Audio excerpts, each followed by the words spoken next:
السلام عليكم ورحمة الله وبركاته. الحمد لله نحمده ونستعينه ونؤمن به ونتوكل عليه ونعوذ بالله من شرور أنفسنا ومن سيئات أعمالنا. من يهده الله فلا مضل له ومن يضلل فلا هادي له. ونشهد أن لا إله إلا الله وحده لا شريك له. ونشهد أن سيدنا محمدا صلى الله عليه وسلم عبده ورسوله أرسله إلى كافة الخلق ليظهره على الدين كله ولو كره المشركون. اللهم صل وسلم وبارك على رسولك سيدنا محمد وعلى آله وأصحابه أجمعين. أعوذ بالله من الشيطان الرجيم. بسم الله الرحمن الرحيم. ونريد أن نمن على الذين استضعفوا في الأرض ونجعلهم أئمة ونجعلهم الوارثين. صدق الله مولانا العلي العظيم. ആദരണീയരും ബഹുമാന്യരുമായ നമ്മുടെ ഈ സമ്മേളനത്തിന്റെ അധ്യക്ഷൻ സുന്നി മഹല്ല് ഫെഡറേഷന്റെ മണ്ഡലം ജനറൽ സെക്രട്ടറി കൂടിയായ മോയിട്ടി മൗലവി അവർകളെ, ഈ ചടങ്ങിന്റെ ഉദ്ഘാടന കർമ്മം ധന്യമായ വാക്കുകൾ കൊണ്ട് നിർവഹിച്ച സമസ്ത കേരള ജമിയത്തുൽ മുഅല്ലിമീന്റെ സെൻട്രൽ കൗൺസിൽ അംഗം കൂടിയായ പ്രതിഭാസമ്പന്നനായ അബ്ദുള്ള മാസ്റ്റർ അവർകളെ, ഈ മഹത്തായ വേദിയിൽ ആസനസ്ഥരായ മുഹിയുദ്ദീൻ ദാരിമി, വേദിയിൽ പ്രഭാഷണം നിർവഹിച്ച ബഹുമാന്യനായ ഷാഹുൽ ഹമീദ് ഫൈസി, മറ്റു പണ്ഡിത സഹോദരങ്ങൾ, ഈ മഹത്തായ പരിപാടി സംഘടിപ്പിച്ച സമസ്ത കേരള സുന്നി വിദ്യാർത്ഥി ഫെഡറേഷന്റെയും സുന്നി ബാലവേദിയുടെയും ജമിയത്തുൽ മുഅല്ലിമീന്റെയും ഒക്കെ കർമ്മോത്സുകരായ പ്രവർത്തകരെ, നേതാക്കളെ, പ്രിയപ്പെട്ട കാരണവന്മാരെ, വിദ്യാർത്ഥികളെ, സഹോദരിമാരെ, അല്ലാഹു സുബ്ഹാനഹു വ തആല നമ്മൾ ഇവിടെ ചെലവഴിക്കുന്ന ഈ നിമിഷങ്ങൾ പരിശുദ്ധ ദീനുൽ ഇസ്ലാമിന്റെ പ്രബോധന പ്രവർത്തനമായി നമ്മിൽ നിന്ന് സ്വീകരിച്ച് അല്ലാഹു റബ്ബുൽ ഇസ്സത്ത് പ്രതിഫലം നൽകുമാറാവട്ടെ. മരണമടഞ്ഞു പോയ നമ്മുടെ പ്രസ്ഥാന നായകന്മാർക്കും ഗുരുവര്യന്മാർക്കും മാതാപിതാക്കൾക്കും നമ്മുടെ ബന്ധുമിത്രാദികൾക്കും സഹപ്രവർത്തകർക്കുമെല്ലാം അല്ലാഹു സുബ്ഹാനഹു വ തആല സ്വർഗ്ഗത്തിൽ ഇടം നൽകുകയും അവരോടൊപ്പം നമ്മെ അല്ലാഹു മരണാനന്തരം യോജിപ്പിക്കുകയും ചെയ്യുമാറാവട്ടെ. ബൃഹത്തായ ലക്ഷ്യങ്ങളോടുകൂടി സംഘടിപ്പിച്ച ഒരു പരിപാടിയാണ് സമസ്ത കേരള ജംഇയ്യത്തുൽ ഉലമയുടെ ജീവസുറ്റ പോഷക ഘടകങ്ങളായ ജമിയത്തുൽ മുഅല്ലിമീന്റെയും സമസ്ത കേരള സുന്നി വിദ്യാർത്ഥി ഫെഡറേഷന്റെയും രണ്ട് സുപ്രധാന പരിപാടികളുടെ പ്രചരണ പ്രവർത്തനം എന്ന ഒരു ഉത്തമ ലക്ഷ്യത്തോടു കൂടിയാണ് നമ്മളെല്ലാവരും ഈ യോഗത്തിൽ സംബന്ധിച്ചുകൊണ്ടിരിക്കുന്നത്. അതോടൊപ്പം തന്നെ സാന്ദർഭികമായ ഒരു കാര്യമെന്ന രീതിയിൽ പലസ്തീനിലെ പീഡിത ജനവിഭാഗത്തിന് ഐക്യദാർഢ്യം പ്രഖ്യാപിച്ചുകൊണ്ട് നമ്മുടെ പ്രിയപ്പെട്ട കുഞ്ചു വിദ്യാർത്ഥികൾ വളരെ മനോഹരമായ ഒരു റാലിയും ഇവിടെ നടത്തി എന്നറിഞ്ഞതിൽ വലിയ സന്തോഷം. ബഹുമാന്യനായ ഉദ്ഘാടകൻ തന്റെ പ്രഭാഷണം ആരംഭിച്ചതും അങ്ങനെ തന്നെയാണ്. അക്കാര്യത്തെക്കുറിച്ച് ഏതാനും ചില കാര്യങ്ങൾ സൂചിപ്പിച്ചുകൊണ്ട് മറ്റു വിഷയങ്ങളിലേക്ക് കടന്നു വരികയാണ് ഭംഗി എന്ന് ഞാനും മനസ്സിലാക്കിയിട്ടുണ്ട്. ഏതായാലും ഇത്തരമൊരു പരിപാടി സന്ദർഭത്തിനൊത്തുയർന്ന് സംഘടിപ്പിച്ചവർ സമുദായ താൽപര്യമാണ് പരിഗണിച്ചിരിക്കുന്നത് എന്നത് സന്തോഷദായകം തന്നെയാണ്.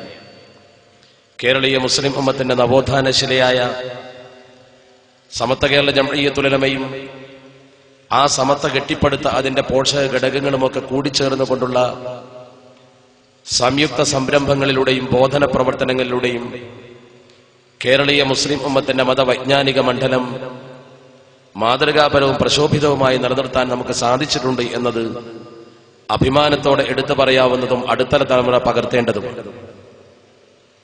പക്ഷെ ഇതൊക്കെ നമ്മൾ പറയുമ്പോഴും സൗകര്യങ്ങളും സംവിധാനങ്ങളുമൊക്കെ ആസ്വദിച്ചുകൊണ്ട് ജീവിക്കുന്ന നമുക്ക് മുമ്പിൽ വളരെ വലിയ ഭീഷണികളായി ലോകത്ത് ഇസ്ലാമിക സമൂഹത്തെ നശിപ്പിക്കുവാനുള്ള പടപ്പുറപ്പാടുകൾ കാണുകയാണ്. അവിടെയും നമ്മുടെ സമൂഹം കാര്യഗൗരവത്തോടെ വിഷയങ്ങളെ കൈകാര്യം ചെയ്യുന്നുവോ എന്ന കാര്യം സന്ദേഹജനകവുമാണ്. ഞാൻ തന്നെ ഈയിടെ ഒരു പ്രഭാഷണം വളരെ ഗൗരവത്തോടു കൂടി വീക്ഷിച്ചു. ഉത്തരവാദപ്പെട്ട നമ്മുടെ സംഘടനാ പ്രവർത്തകരിൽ നിന്നു തന്നെ ഇസ്രയേൽ അതുപോലെ തന്നെ പലസ്തീൻ എന്ന രണ്ട് രാജ്യങ്ങളെ മുൻനിർത്തിക്കൊണ്ടുള്ള വിവരണം.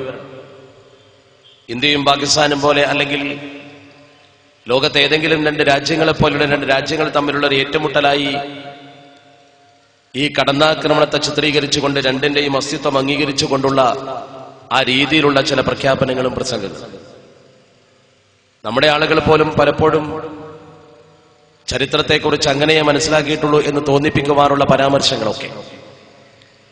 യഥാർത്ഥത്തിൽ പലസ്തീൻ എന്ന ഒരു രാജ്യമാണ് ലോകത്തുണ്ടായിരുന്നത്.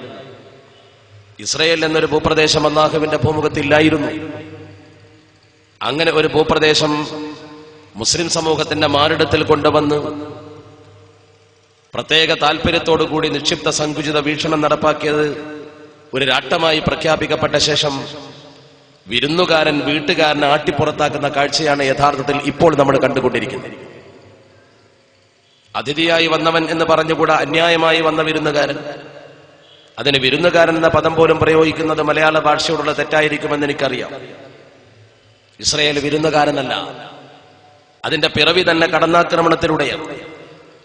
ഉപജാപക സംഘം മുസ്ലിം സമൂഹത്തിന്റെ മാറിടം പിളർന്നുകൊണ്ട് കൊണ്ടുവന്ന് വെച്ച ഒരഭിശബ്ദ ശിശു വളർന്നു വലുതായി അമേരിക്കൻ പിൻബലത്തോടുകൂടി കാട്ടിക്കൂട്ടുന്ന വൃത്തികേടുകളാണ് ഇന്ന് ലോകത്തെ മുസ്ലിം മനസാക്ഷികളെ മാത്രമല്ല മനുഷ്യകുലത്തിൽ ആർദ്രതയുള്ള മുഴുവൻ മനുഷ്യന്റെ മനസ്സുകളെയും വേദനിപ്പിച്ചുകൊണ്ടിരിക്കുന്നത്. ഈ യാഥാർത്ഥ്യത്തിനെതിരെ പുറംതിരിഞ്ഞു നിൽക്കുവാൻ മനസ്സിന്റെ കോണിൽ എവിടെയെങ്കിലും കാരുണ്യത്തിന്റെ അല്പഭാഗം അവശേഷിക്കുന്ന ഒരു മനുഷ്യന് കഴിയില്ല. പത്രങ്ങൾ വായിച്ചു നോക്കുന്ന ആളുകൾക്ക് ചിത്രം കണ്ടാൽ തന്നെ ബോധ്യപ്പെടുന്ന വിധത്തിലാണ് പത്രമാധ്യമങ്ങൾ കാര്യങ്ങൾ റിപ്പോർട്ട് ചെയ്യപ്പെട്ടുകൊണ്ടിരിക്കുന്നത്. ഈ ക്രൂരതയ്ക്കെതിരെ ശബ്ദിക്കുവാനും അതിനെ ഐക്യദാർഢ്യം പ്രഖ്യാപിക്കുവാനും തീർച്ചയായും നമ്മുടെ സമുദായം ബാധ്യസ്ഥമാണ്. കക്ഷിരാഷ്ട്രീയ ഭേദമന്യേ ഈ ഐക്യദാർഢ്യ പ്രഖ്യാപനങ്ങൾ പത്രകോളങ്ങളിൽ നമ്മൾ കണ്ടുകൊണ്ടിരിക്കുന്നു, വിഷ്വൽ മീഡിയകളിലും നമ്മൾ ദർശിച്ചുകൊണ്ടിരിക്കുന്നു. എന്നാലും നിങ്ങൾ ഓർക്കണം, അമേരിക്ക പോലുള്ള ഒരു രാജ്യം ഈ വെടിനിർത്തൽ ആവശ്യപ്പെട്ടുകൊണ്ട് അടിയന്തര പ്രമേയം അവതരിപ്പിക്കുമ്പോഴും അതിൽ നിന്നും വിട്ടുനിൽക്കുന്ന ഒരു കാഴ്ചയാണ് നമുക്ക് കാണുവാൻ കഴിയുന്നത്. സത്യവും ധർമ്മവും എന്തെന്ന് മനസ്സിലാക്കാത്തൊരു സമൂഹം ഇസ്ലാമിക സമൂഹത്തെ ഭീകരതയും തീവ്രതയുമാക്കുമ്പോൾ പാവപ്പെട്ട മുസ്ലിം സമൂഹത്തിന്റെ ജീവിക്കാൻ വേണ്ടിയുള്ള പിടച്ചിലിനെ ഭീകരതയാക്കുന്നു. പലസ്തീൻ അംബാസഡർ വന്നുകൊണ്ട് ഒരു പത്രസമ്മേളനത്തിൽ പറഞ്ഞത് നിങ്ങൾ കേട്ടിരിക്കുമെന്ന് ഞാൻ മനസ്സിലാക്കുന്നു. അദ്ദേഹം പറഞ്ഞു, കഴുത്ത് ഞെരിച്ചു കൊല്ലുമ്പോൾ ഞെരിച്ചു കൊല്ലുന്ന കൈ കടിക്കാൻ വേണ്ടി നമ്മൾ കാണിക്കുന്ന പ്രവണതയെ തീവ്രവാദമാക്കുന്ന ഏർപ്പാടാണ് സാമ്രാജ്യത്വ ശക്തികൾ ഇപ്പോൾ ചെയ്തുകൊണ്ടിരിക്കുന്നത്. 6 പതിറ്റാണ്ട് കാലമായി ഒരു സമൂഹത്തെ കൊല്ലാകൊല ചെയ്തുകൊണ്ട് ലോകത്തിന്റെ പല ഭാഗത്തേക്ക് മാറ്റിപ്പായിച്ചിരിക്കുകയാണ്. സ്വന്തം ഭൂമിയിൽ നിന്ന് മാറ്റിപ്പായിക്കപ്പെട്ട പാവപ്പെട്ട മനുഷ്യന്റെ മക്കൾ. നമ്മളതിന്റെ ചരിത്ര പശ്ചാത്തലം അല്പമെങ്കിലും ഗ്രഹിച്ചിരിക്കണം. ഇന്നിന്റെ ചർച്ചയാണത്. അഫ്ദലുൽ ഇൽമി ഇൽമുൽ ഹാൽ എന്ന് പരിശുദ്ധ പ്രവാചകർ പറഞ്ഞതുപോലെ ലോക മനസാക്ഷിയെ മുഴുവൻ ബോധ്യപ്പെടുത്തേണ്ട കാര്യമാണ്. നമ്മുടെ ചില പത്രപ്രവർത്തകരുടെ റിപ്പോർട്ടിംഗ് പോലും ഇസ്രയേൽ എന്നൊരു സാമ്രാജ്യത്തിന്റെ അസ്തിത്വം നേരത്തെ ഉള്ളതുപോലെയാണ്. ആളുകൾ പഴയ കഥകളൊക്കെ മറന്നതുപോലെ അല്ലെങ്കിൽ മറക്കാൻ ശ്രമിക്കുന്നത് പോലെ.